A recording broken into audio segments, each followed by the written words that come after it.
I want you to close your eyes for a second. Well, obviously, please do not do this if you are driving or, operating heavy machinery.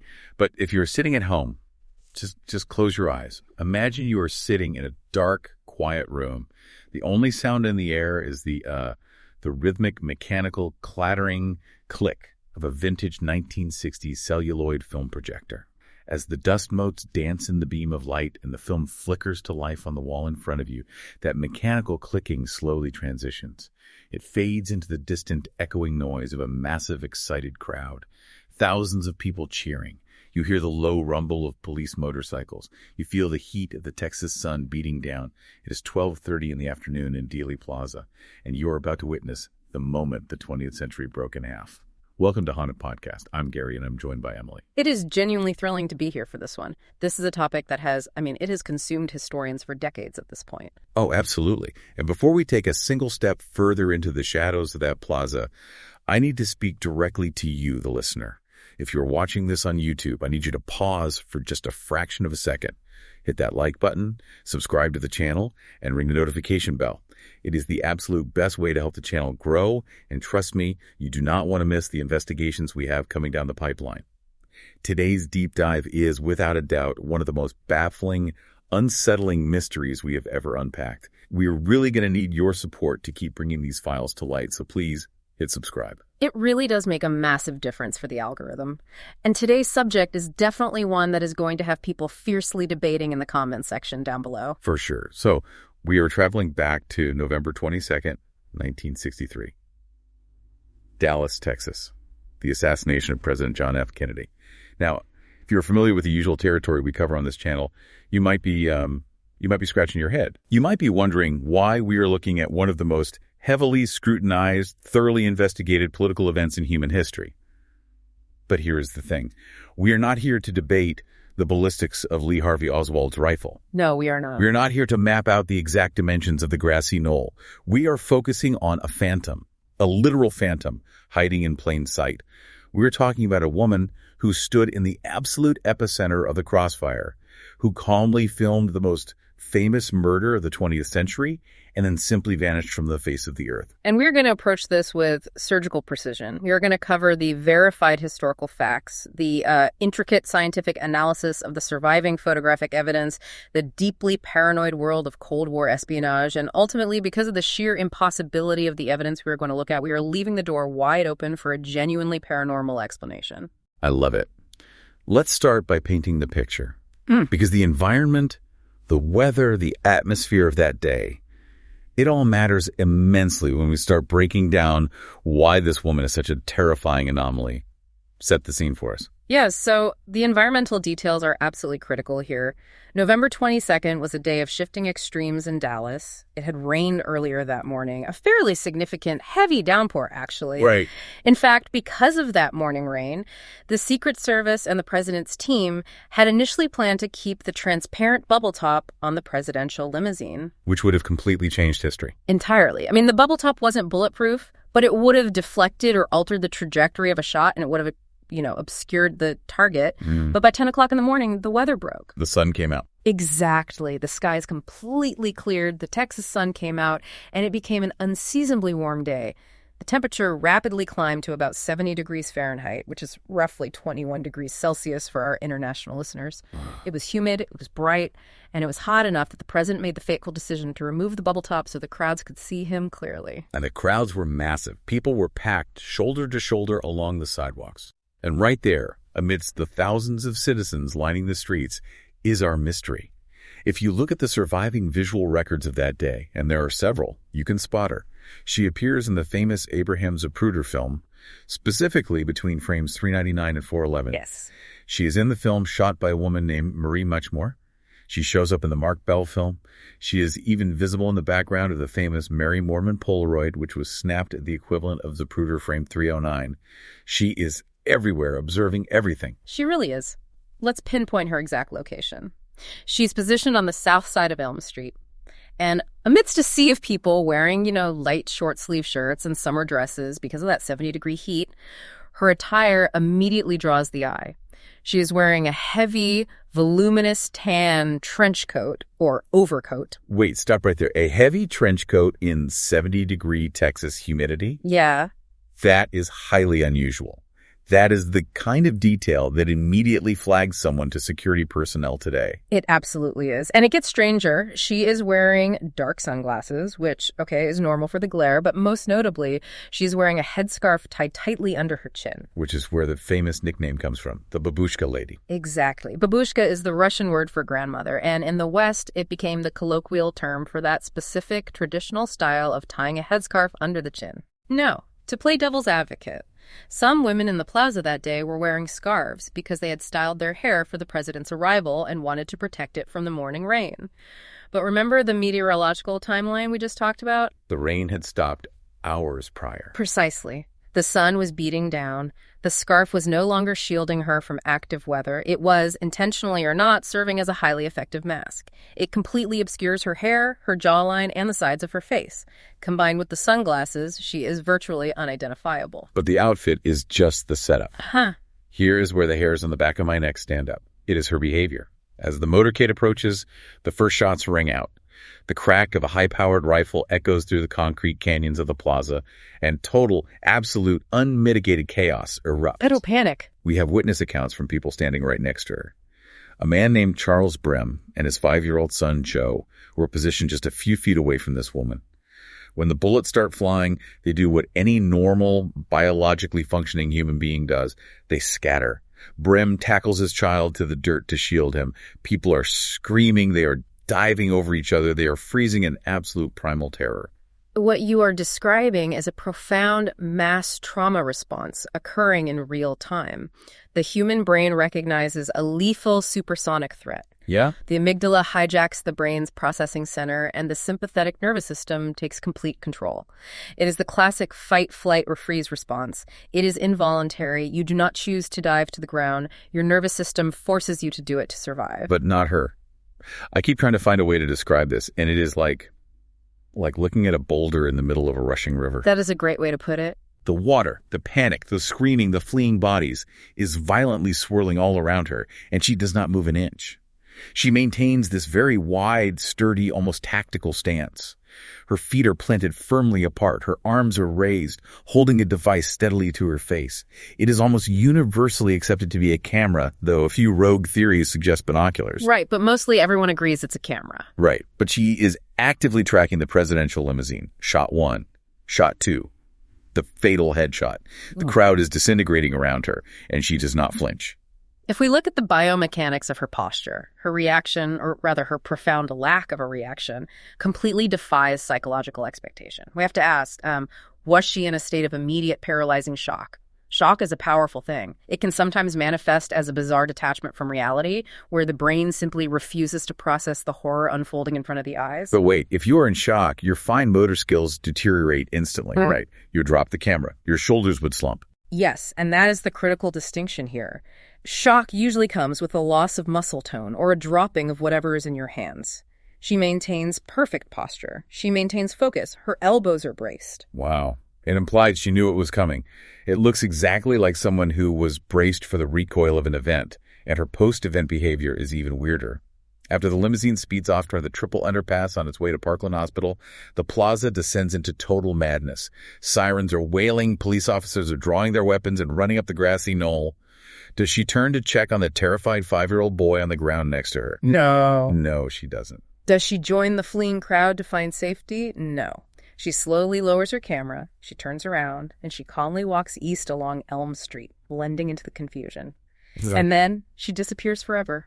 To truly understand why her disappearance is so historically agonizing, we have to look at the exact geometry of that specific moment in time. Her vantage point was, without a single drop of exaggeration, the most critical piece of real estate in Dealey Plaza. Let's map it out for the listener, because Dealey Plaza is basically an amphitheater. If you put yourself in her shoes, what are you looking at? Okay, so she is standing on the south sidewalk of Elm Street. When the fatal headshot strikes the president, the limousine is only 20 to 30 feet away from her. She has a completely unobstructed point-blank view of the vehicle. But the value of her camera isn't just about how close she was to the car. It is about what was in the background of her frame. Precisely. Think about the angles. If she is tracking the car as it moves down Elm Street away from her, her camera lens is pointing north and slightly west. This means her footage would capture a direct line of sight to the two most heavily debated locations in American history. In the upper background of her frame, she would capture the facade of the Texas School Book Depository, Right. specifically the sixth-floor window where Lee Harvey Oswald was allegedly positioned, and simultaneously in the midground, she would have a crystal-clear view of the grassy knoll and the wooden picket fence. I really want the listener to grasp the magnitude of this. If you want to solve the assassination, whether you firmly believe it was a lone gunman, a mafia hit, a rogue agency operation, or a joint conspiracy, her camera is the holy grail. Her footage would essentially be the exact mirror image of the famous Zapruder film, where Abraham Zapruder was standing on the north side of the street looking south. She was on the south side looking north. The Zapruder film is invaluable. It is the clock by which the entire assassination is timed. But it has massive limitations. It doesn't show the book depository. And because of Zapruder's angle, it doesn't clearly show the area behind the picket fence on the grassy knoll. Yeah. The Babushka Lady's film would have captured the entire spatial reality of the event in reverse. It could definitively prove if there was a muzzle flash or a puff of smoke from the grassy knoll. It could prove if there were multiple shooters moving behind the fence. It would show the depository window at the exact moment the shots rang out. Which brings us to the Great Dragnet. A president is murdered in broad daylight. The plaza is swarming with law enforcement. How do you just walk away from the most heavily scrutinized square mile in the history of the world? It is a monumental logistical question. In the immediate aftermath and over the following months, the FBI, the Secret Service, and local Dallas authorities conducted an unprecedented massive canvassing operation. You have to remember how investigations worked in the early 1960s. This was all analog. Shoe leather police work. They interviewed over 800 witnesses. Wow. They knocked on doors. They actively appealed to the public on television and radio, begging anyone with photographic or film evidence to come forward. And the public responded. The authorities collected approximately 125 films and thousands of still photographs. They practically vacuumed up every single piece of celluloid in the entire state of Texas. If you had a camera that day, the FBI knew about it. And yet, amidst all those thousands of frames of film, they found absolutely zero trace of her footage. No film was ever submitted that matched her vantage point. Decades later, the House Select Committee on Assassinations in the late 1970s and the Assassination Records Review Board in the 1990s scoured millions of pages of declassified documents. They were looking for any buried reference to her. And what did they find? They found nothing. No receipts of confiscated film matching her description. No internal memos about a mystery woman in a trench coat on the south side of Elm Street. Nothing. I want to dig into that House Select Committee on Assassinations for a second, because the reason they were formed in the late 70s was largely to reevaluate the evidence, right? And they did something really fascinating with audio. I remember reading about a microphone that was left open. Yes, this is a crucial piece of the puzzle. The committee conducted a highly complex acoustic analysis. During the motorcade, a Dallas Police Department motorcycle officer named H.B. McLean had a radio microphone that became stuck in the open position. It transmitted the ambient sounds of Dealey Plaza back to the dispatch headquarters, where it was recorded onto a dictabelt. What exactly is a dictabelt? I hear that term thrown around in true crime all the time, but what is the actual technology? It is an obsolete analog audio recording medium. Think of it like a flexible plastic loop or belt. A stylus would carve physical grooves into the plastic to record sound, very similar to how an older Edison wax cylinder or a vinyl record works. It was standard issue for police dispatch recording at the time. Okay, so you have this plastic belt with the static and noise of the plaza. How do you get a location of a sniper from a recording of an echo? Well, the committee hired acoustic experts who basically treated Dealey Plaza like an acoustic canyon. Huh. Sound waves travel at a specific speed, and when a gunshot goes off, the sound wave bounces off the concrete pergolas, the brick buildings, and the asphalt. It creates a unique audio fingerprint. Interesting. The experts actually went back to Dallas, fired test shots from various locations in the plaza, and recorded the echoes. It is very similar to how modern submarine sonar maps the ocean floor by reading the bounce of a sound wave. Right. By comparing the 1963 dictabelt echoes to their test echoes, the committee formally concluded that there was a high probability, based on the acoustic signature, that a fourth shot was fired from the grassy knoll. Wait, A fourth shot implies a second shooter, because Oswald's rifle could not have fired 4 times in that window, and a second shooter implies a conspiracy. Exactly. And this conclusion was incredibly controversial. It completely contradicted the Warren Commission's lone gunman theory, and it is still fiercely debated among acoustic physicists today, with some arguing the static on the belt was just a coincidence. But this acoustic debate highlights exactly why the Babushka Lady's missing film is so devastating. Her camera was pointed right at the source of that alleged fourth shot. If we had her film, we wouldn't need to argue about the math of bouncing sound waves on a plastic belt. Exactly. We would have visual, undeniable proof one way or the other. Her film could have settled the greatest debate in American history. But it's just gone, slipped into the ether. Or is it? Because nature abhors a vacuum, and true crime history absolutely abhors a missing witness. That is so true. If there's a gap in the narrative, someone is going to try to fill it. In 1970, 7 long years after the assassination, a claimant steps forward. Enter Beverly Oliver. This is where the story shifts from a missing persons case to a deep, complex psychological puzzle regarding memory, truth, and the desire for proximity to historical trauma. Picture this. It is a Sunday in 1970. We are at a church revival meeting in a small town called Joshua, Texas. A prominent conspiracy researcher and author named Gary Shaw happens to be in attendance. A woman approaches him after the service. She introduces herself as Beverly Oliver, and she drops an absolute bombshell right there in the pews. She says, "I am the Babushka Lady." And her backstory is incredibly colorful, to put it mildly. It is almost too perfectly aligned with the dark underbelly of Dallas lore. It really is. She claims that back in 1963, she was a 17-year-old singer and dancer working at a burlesque club in Dallas. Yep. And not just any club, a club located right next door to the Carousel Club. And who owned the Carousel Club? Jack Ruby.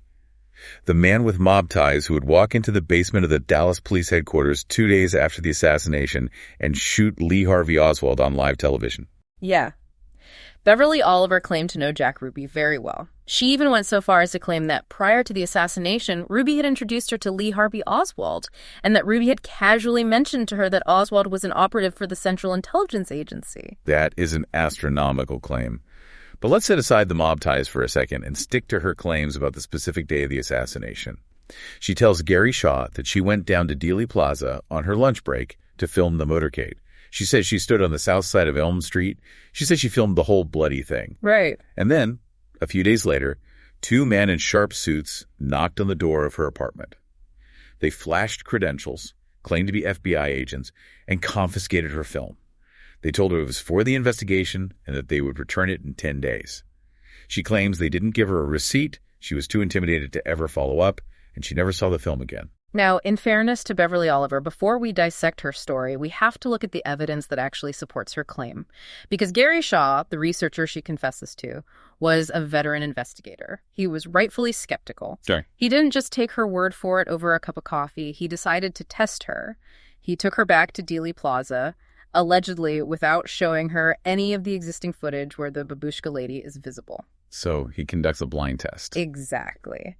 They arrive at the plaza, and he asks her to simply walk to the exact spot where she was standing on that day. And according to Shaw, without any hesitation, she walked directly over and stood in the precise, mathematically verified location on the south sidewalk of Elm Street, where the Babushka Lady is seen in the Zapruder film. That is a compelling point in her favor. But there's another detail, one that sounds like it was pulled straight out of a noir detective novel. It's about a yellow curb. This is a fascinating and often overlooked piece of Dealey Plaza lore. On the morning of November 22nd, for reasons that have never been fully explained or documented by the Dallas Public Works Department, a specific section of the curb on Elm Street was freshly painted bright yellow. Some conspiracy theorists have long speculated this was a visual marker laid down for the shooters to judge distance, though that remains entirely unproven. But the crucial detail is that the paint was fresh. It was wet. The paint was allegedly wet, and Beverly Oliver, years later, produced the actual pair of shoes she claimed to be wearing that day in the plaza. On the soles of those shoes were clear stains from yellow paint. If you are listening to this right now, you are probably yelling at your phone, case closed. She stood in the right spot. She had the paint on her shoes. She knew Jack Ruby. We found her. And you would be forgiven for thinking that. But here is where the thread begins to unravel. Because when you hold Beverly Oliver's story up to the harsh, unforgiving light of scientific and historical scrutiny, the whole narrative collapses. The scientific pushback is incredibly robust. Let's start with the most glaring, undeniable anomaly, the camera itself. Beverly Oliver explicitly stated on multiple occasions and on the record that she filmed the assassination using a Yashica Super 8 zoom movie camera. Let me stop you there. 1963. I know my dad had a Super 8 camera growing up, but that was much later in the 60s or early 70s. Did Super 8 technology even exist at the time of the assassination? It fundamentally did not. The standard 8mm film format existed, but standard 8mm required you to thread the film spool in daylight, shoot half of it, open the camera, manually flip the spool, shoot the other half, and then the processing lab sliced it down the middle. It was cumbersome. Sounds like a nightmare. It was. The Super 8 format was a revolutionary cartridge system introduced by Kodak to make home movies effortless. You just popped a plastic cartridge in and hit record. That specific technology, the Super 8 film format, and specifically the Yashica Super 8 camera she named, was not unveiled or commercially available until 1965. The assassination happened in 1963. It is a chronological impossibility. So she explicitly claimed she used a piece of consumer technology that did not exist yet. Yes. And when photographic historians and assassination researchers pointed out this fatal flaw in her story, Oliver pivoted. She altered her narrative to explain away the impossibility. She then claimed that she had been dating a man who worked for Kodak and that he had illicitly gifted her an experimental, highly classified prototype of the Super 8 camera years before it hit the consumer market. Come on. That is a monumental stretch. We are supposed to believe a 17-year-old burlesque dancer was walking around Dallas with a top-secret corporate prototype. It strains credulity past the breaking point. Furthermore, it is incredibly unlikely that a classified Kodak prototype would be branded as a Yashica, which was a competing Japanese camera manufacturing company. The corporate logistics make zero sense. Right. It feels like someone caught in a lie, desperately trying to patch the hole. And then there's the physical mismatch, which is arguably even more damning than the camera. When you look at the film analysis, and we have digitally enhanced frames today that they simply did not have access to in the 1970s, the physical dimensions do not align. Experts use a process called photogrammetry. How does that work? How do you measure someone in a blurry 60-year-old film? Analysts take a known fixed object in the frame, like the height of the curb or a street lamp or the width of the street, and they find its pixel equivalent in the film. They use that known object as a ruler. Factoring in lens distortion and the camera angle, they can estimate the height, weight, and center of gravity of the subject. And what did the photogrammetry reveal about our mystery woman? The analysis points to the Babushka Lady being a woman in her late 30s or 40s. She has a noticeably stockier, mature, heavier build. Furthermore, darker hair is visibly peeking out from under the scarf. Beverly Oliver in 1963 was a tall, very slender, 17-year-old blonde woman. That is a huge discrepancy. The silhouettes simply do not match. Frame-by-frame analysis of the woman's posture, her pelvic width, the slope of her shoulders, it all points to an older, differently built individual. Beyond the science, I have a purely psychological problem with her story. Think about it from a human perspective. Put yourself in those shoes. You are 17 years old. You just stood 30 feet away and filmed the assassination of the President of the United States. Two mysterious men take your film without a receipt. Do you really sit in absolute terrified silence for 7 years? It's hard to believe. You don't tell a friend. You don't tell your parents. You don't call the actual Dallas Police Department to complain about the FBI. You just forget about the most traumatic event of your life until a chance encounter at a church meeting in 1970. It is highly improbable, but it raises profound questions about why people insert themselves into historical tragedies. False memory syndrome and false confessions are well-documented psychological phenomena. Sometimes people desire proximity to fame, even dark, tragic fame. That makes sense. Sometimes they have consumed the media coverage of an event so intensely and visualized it so deeply that their brain actually integrates the narrative into their own autobiographical memory. They genuinely, truthfully believe they were there, even when the physics prove they were not. So if we conclude that Beverly Oliver was likely not the Babushka Lady, which seems to be the overwhelming consensus among serious objective historians, who was?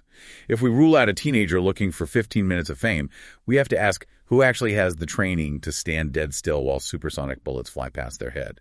That implies training, military training, or maybe intelligence. We have to look at the darker, more rational, and frankly more terrifying theories. We have to firmly ground ourselves in the geopolitical context of November 1963. We are at the absolute peak of the Cold War. The Cuban Missile Crisis had brought the entire world to the absolute brink of thermonuclear annihilation just 1 year prior. Dallas itself was a hotbed of political extremism, espionage, and paranoia. Which leads us to the first major intelligence theory, the Soviet or Cuban spy. Given her nickname, the style of her scarf, and her unusual attire, the immediate speculation in intelligence circles was that she was a foreign operative. The theory posits that the KGB, or perhaps Cuban intelligence under Fidel Castro, had foreknowledge of an assassination plot. Not necessarily that they orchestrated it, but that they caught wind of it and they sent an agent to document it. But wait, if you are a foreign spy on hostile soil and you were trying to stay hidden, why would you stand out in the wide open in broad daylight filming a presidential assassination? That seems incredibly counterintuitive. Well, you don't film it for public release. You film it for leverage. Intelligence agencies trade in secrets and blackmail. Think of it like a modern-day corporate whistleblower holding on to a highly encrypted flash drive full of illegal accounting records. If a foreign power possessed definitive visual footage of a CIA-backed coup or a mafia hit or a multi-shooter conspiracy proving the U.S. government was lying to its own people, that film becomes the ultimate geopolitical blackmail material. They could hold it over the heads of the U.S. government in secret, like, we know what you did, we have the film, so you are going to back down on these trade embargoes or we release it. Precisely. They wouldn't broadcast it, they would weaponize the silence. And the agent's job was simply to acquire the asset, the film, and exfiltrate. That makes a chilling kind of sense. But what if she wasn't foreign? What if the call was coming from inside the house? There's a very strong argument for the U.S. intelligence plant theory. This theory suggests she was a domestic asset, perhaps working for the CIA, a compartmentalized unit of the FBI, or a rogue faction within the Secret Service. It neatly explains two of the biggest anomalies of the entire case. First, her icy calm under fire. Yes, and that is a key point. We discussed the amygdala hijack and the involuntary flight response earlier. But tactical training is designed specifically to override that instinct. If she was a highly trained operative, tasked with a mission to document the event regardless of what happened, her lack of a startle response suddenly makes perfect sense.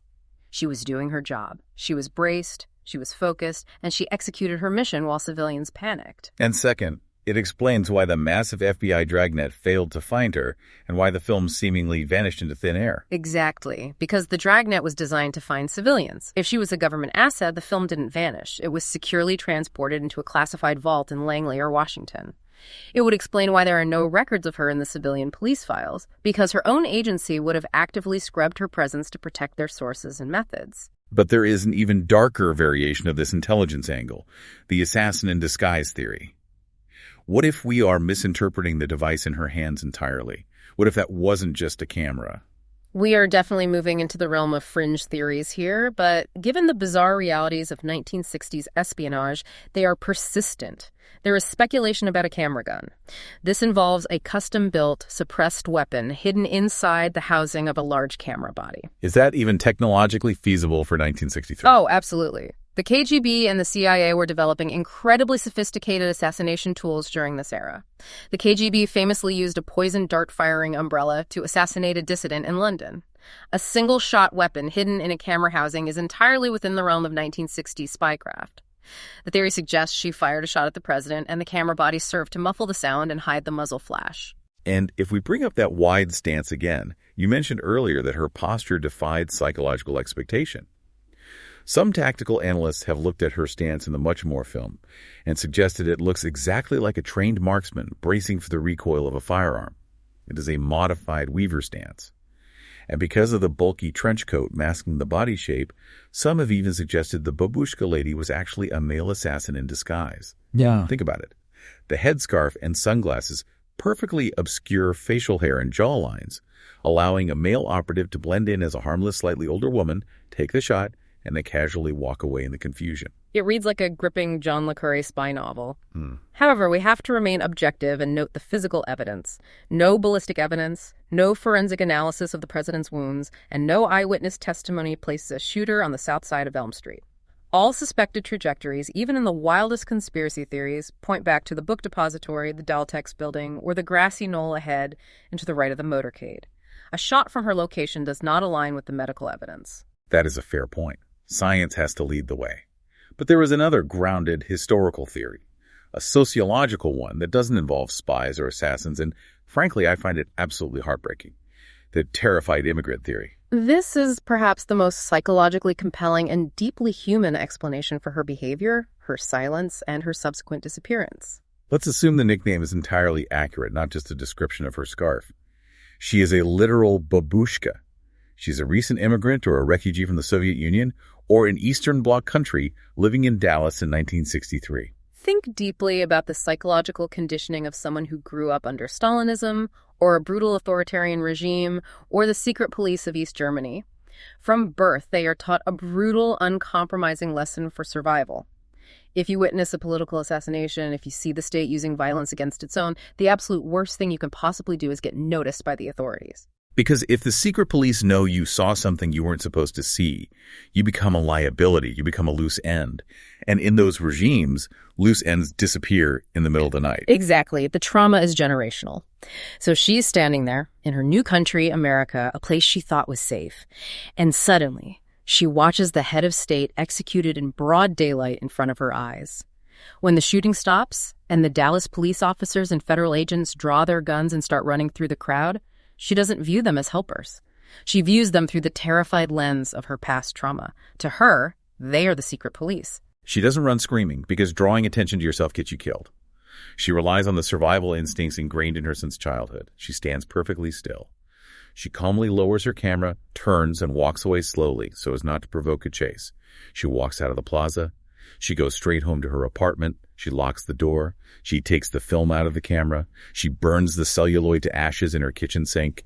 She throws the camera in a river or a dumpster. And she spends the rest of her life in silent, waking terror, praying to whatever higher power she believes in that the FBI never ever knocks on her door. She essentially self-deletes from history.